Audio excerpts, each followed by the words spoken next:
Estamos en la sede de Radio Miami TV aquí en Estados Unidos, que está precisamente ubicado en el noroeste de esta ciudad y en la Alianza Martiana, que es una organización que reúne a otras organizaciones que han luchado históricamente a favor de la Revolución Cubana, y aquí estamos enclavados en la sede de Radio Miami, inaugurando, como decía, este momento porque él, con toda su juventud acumulada, no va a estar ajeno a todo este desarrollo de las nuevas tecnologías, las redes sociales.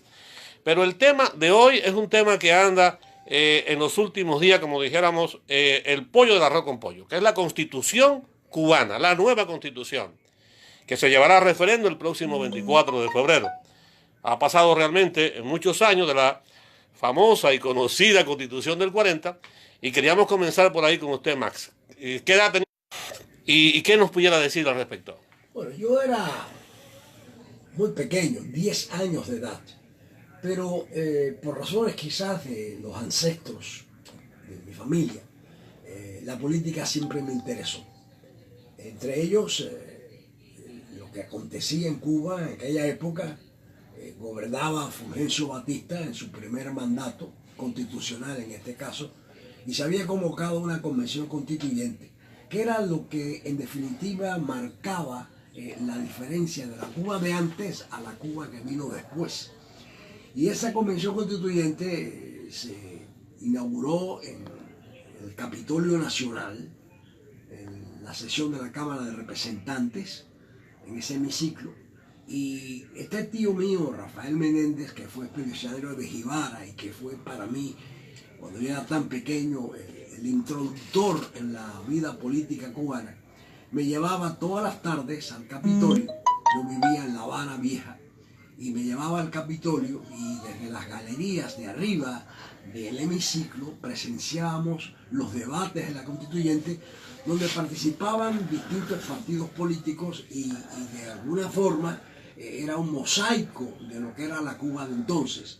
Estaban los auténticos, los comunistas, los conservadores, y en definitiva las distintas fases del proceso cubano se dirimieron ahí, y de ahí salió esa Constitución de 1940, que para la época era una de las más avanzadas del mundo. En gran medida tenía el contenido de la Constitución republicana de la República Española, valga la redundancia, que se hizo en 1935. Y de esta manera la Constitución cubana recogía una serie de derechos que hasta entonces no estaban reconocidos en ninguna constitución de América Latina. Digamos que para un niño de 10 años, contemplar un debate entre comunistas, ortodoxos de entonces, que eran los auténticos, pues significaba mucho, puesto era una especie de discusión abierta de las distintas corrientes políticas del país. Y esa Constitución de 1940 estuvo vigente hasta el 10 de marzo de 1952, cuando el nuevo Batista, ya no el presidente constitucional del 40 al 44, sino el Batista ambicioso de poder y de dinero, irrumpe de nuevo en la vida política cubana con un golpe de Estado el 10 de marzo de 1952, cuando vio que era imposible ganar las elecciones que se disputaban entonces entre los auténticos, que llevaban de candidato al ingeniero Evia, que ya había sido presidente de Cuba por 24 horas en 1933, y los ortodoxos, que eran los seguidores de Eduardo Chivas, muerto Chivas como suicida político, hecho trascendental y que en cierto modo cambió el destino de la Cuba de entonces, pues que llevaba como candidato presidencial al doctor Roberto Agramonte Pichardo, que había sido candidato vicepresidencial con Chivas en esas elecciones, la primera, la de 1948, y después la de 1952, que no se produjeron por el golpe de Estado de Batista. Más una pregunta. ¿Esta Constitución fue llevada a referendo a toda la isla cubana? Realmente no estaban tan adelantados como ahora.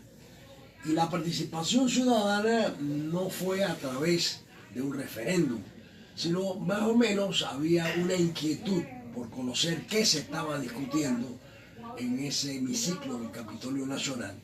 Y lo que se hacía era que se transmitía por todas las emisoras del país, muchas de las emisoras del país, por radio, que todavía la televisión no había irrumpido en la vida cubana ni en ninguna parte. Quizás en Inglaterra ya había televisión incipiente, como también en Estados Unidos en base experimental. El radio era lo que dominaba, aparte de la prensa impresa, la manera de comunicación. Y entonces, altoparlantes en las afueras del Capitolio permitía congregar a cierto público que escuchaba los distintos debates que se llevaban a cabo en el Capitolio. Diríamos que no hubo consenso a través de lo que llamaríamos un debate abierto sobre la constituyente y sobre todo ese referéndum. Se ha establecido a lo largo y ancho de todo el país una especie de convocatoria a la discusión, y así se ha hecho. ¿Puede decirse más que fue Fulgencio Batista el primero que violó esa constitución? Bueno, realmente desde el punto de vista institucional sí fue Batista el que la violó, pero desde el punto de vista moral también los propios auténticos que contribuyeron desde el punto de vista ético, por cuanto lo que se introdujo en el país con el triunfo del doctor Gauss Armandín, que se veía por los cubanos como un mesías que iba a resolver todos los problemas de la República, en lo que introdujo fue el robo, la corrupción y la politiquería rampante. De ahí que dio lugar a que de ese partido auténtico, revolucionario cubano auténtico, que había tomado el nombre del partido de José Martí, de la Guerra de Independencia, pues cifrara a los cubanos su esperanza en esa organización política. Al final hubo un desprendimiento de ese partido auténtico de aquellos que tenían una posición ética superior, y fue lo que encabezó Eduardo Chivas como movimiento del Partido del Pueblo Cubano Ortodoxos. Realmente Batista no solamente hizo daño a la República, sino también a su propia vida pública, por cuanto el Batista de 1952 era la contradicción de lo que fue el Batista de 1940, que una vez en el poder trató de alguna forma de enmendar la plana de su propia ejecutoria, desdiciendo lo que había hecho en 1940, darle a Cuba la oportunidad de una constitución, y también por su parte crear condiciones para que los cubanos tuvieran una iniciativa más abierta y más democrática. Estamos conversando con Marcel Lechny en esta transmisión especial sobre el tema de la Constitución cubana, y hemos hecho un primer paréntesis hablando de la historia y de la famosa y conocida Constitución del 40. Bueno, ya la Revolución cubana llega a sus 60 años, y en este periodo hemos tenido nuevas constituciones, ¿no? Hay que destacar, digamos, la de 1976, que un poco al llegar esta viene con nuevos aires. Yo quería realmente preguntarle rápidamente, para entrar en concreto, la nueva constitución, la que se dispone a aprobar el pueblo cubano en un referendo, ¿qué opina usted sobre esta constitución después de tener tanta experiencia? Bueno, yo he seguido a través de la internet el constante ajetreo constituyente de los cubanos que viven en la isla. Y lo que me llama la atención es cómo los que se oponen a la nueva constitución y a sus reformas la califican de constitución fidelista, en contradicción con la constitución de 1976, que esa misma oposición, o los llamados disidentes, calificaban de constitución estalinista. Sencillamente era estalinista, decían ellos, o dicen ellos todavía, porque en esa constitución, pues, de alguna manera, tuvo participación decisiva el que fuera líder o dirigente máximo del Partido Socialista Popular y dirigente del Partido Comunista de Cuba, Blas Rocas Calderillo, que participó en la constituyente de 1940, representando al Partido Comunista Cubano. Como Blas Rocas tuvo una significativa participación en la elaboración de la Constitución de 1976, se ha dado en llamar por esos opositores que era una constitución estalinista, porque decían que provenía del sistema constitucional de la Unión Soviética. Yo no creo que era del todo así. Pero de todas formas, si aceptamos que la oposición califica a la Constitución de 1976 como una constitución de corte stalinista, la pregunta es cómo esa misma oposición ahora va a convocar a los cubanos a que la elección de referéndum voten no a la nueva constitución, la que ellos califican de fidelista. Bueno, si esto fuera así y los cubanos votaran a favor de la constitución anterior, votarían por la anterior, puesto que si votan no a la constitución nueva, están votando a favor de la anterior. Y se daría la contradicción que esos que califican a esta constitución de fidelista y que por eso ordenan votar en contra a sus seguidores, que no son muchos, entonces estarían votando por la ratificación de la Constitución del 76, a la que ellos llaman estalinista. Son contradicciones que no hay manera de salir de ellas. Y yo creo que lo saludable para los cubanos es avanzar hacia el futuro. Esta nueva Constitución, la que está en discusión, la que se lleva a referéndum, es mucho más avanzada que la de 1940 y por supuesto también la de 1976. Yo no tengo derecho a voto, no vivo en Cuba. Si votara, votaría por el sí, porque siempre el sí es mejor que el no. Yo también votara por el sí. Ahora, ¿qué cosa tiene novedosa? Porque podríamos hablar muy brevemente. El hecho de que los municipios, por ejemplo, tengan una autoridad superior a la que tuvieron hasta hace poco con la anterior constitución, es un hecho que puede también fortalecer la economía cubana. Bueno, yo creo que en el aspecto económico la constitución va a ser decisiva, porque si el sistema cubano tiene deficiencias, que todo sistema las tiene, uno de ellos, lo más significativo, es que el municipio no juega ningún papel importante en el desarrollo económico del país.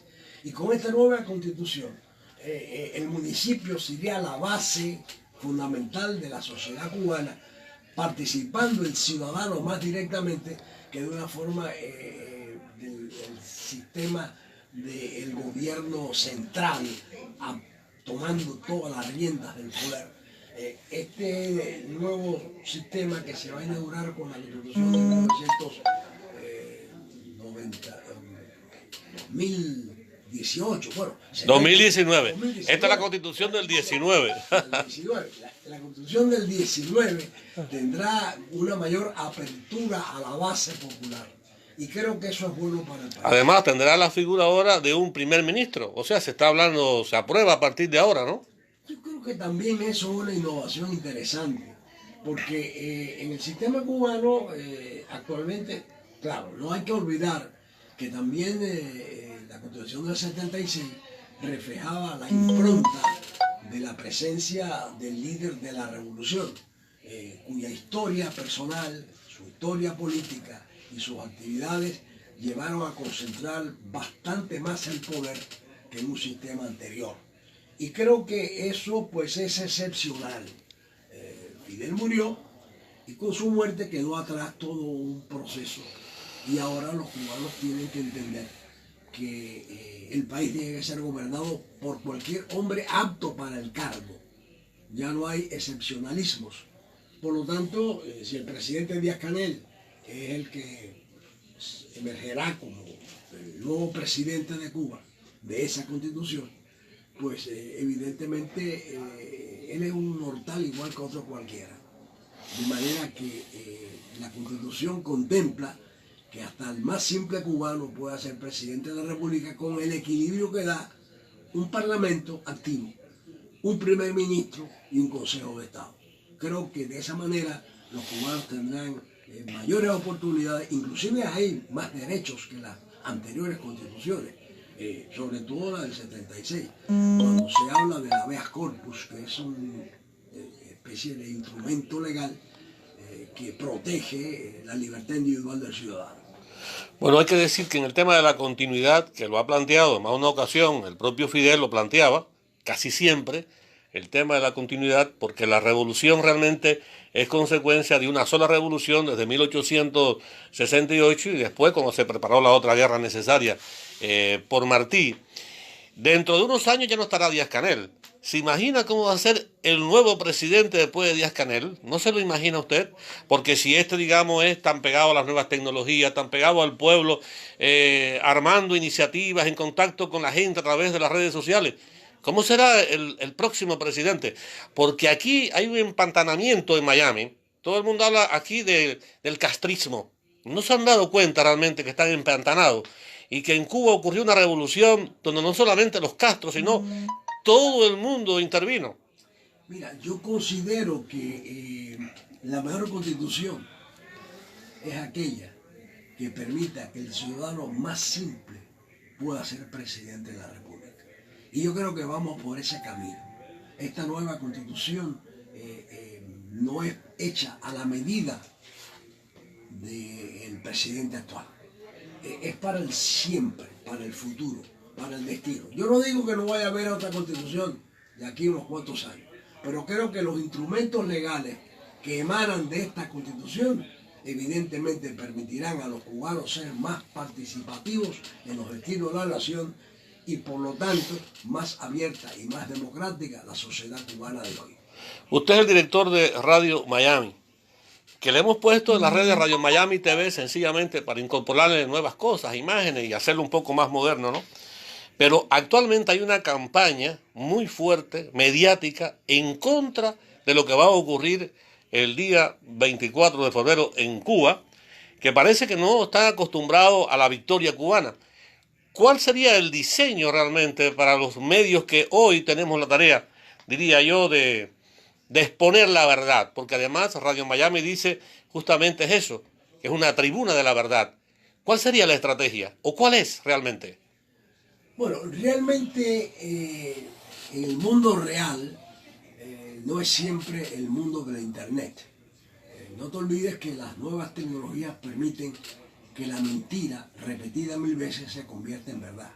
Y yo lo que creo que en esa contradicción de lo que es y lo que no es, estamos empantanados los cubanos. Sobre todo porque hay un foco perturbador eternamente anticubano que radica precisamente en esta ciudad de Miami, que hace todo lo posible por tergiversar la realidad cubana para presentar al mundo una Cuba que no es como es.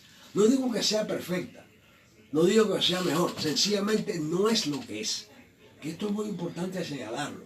Yo no estoy diciendo que la Cuba actual, la que gobierna la revolución, sea perfecta o sea eternamente inmortal.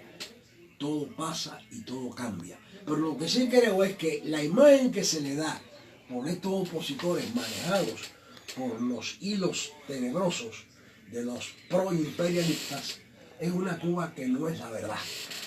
Hasta el punto de que yo me encuentro con personas que se creen cosas que fueron ciertas en un momento pero que ya no lo son. Es decir, encontrarme con una persona y decirme, bueno, tú sabes que en Cuba, tú vas a Cuba. Sí, yo voy a Cuba. Pero tú sabes que en Cuba los cubanos de a pie no pueden ir a los hoteles. Y yo le digo, se ve que tú eres un ignorante político. Porque si hubieras estado en capacidad de entender la realidad, podrías haberme dicho, tú sabes que los cubanos antes no podían ir a los hoteles. Esa verdad solamente se comprueba en la realidad cubana yendo al país, como cubano o como extranjero que quiere conocer qué hay en esa Cuba y de establecer un superbloqueo, incluso de incorporar nuevos carriles de famosas leyes. Porque creen que el presidente de Estados Unidos, Donald Trump, será el motor que mueve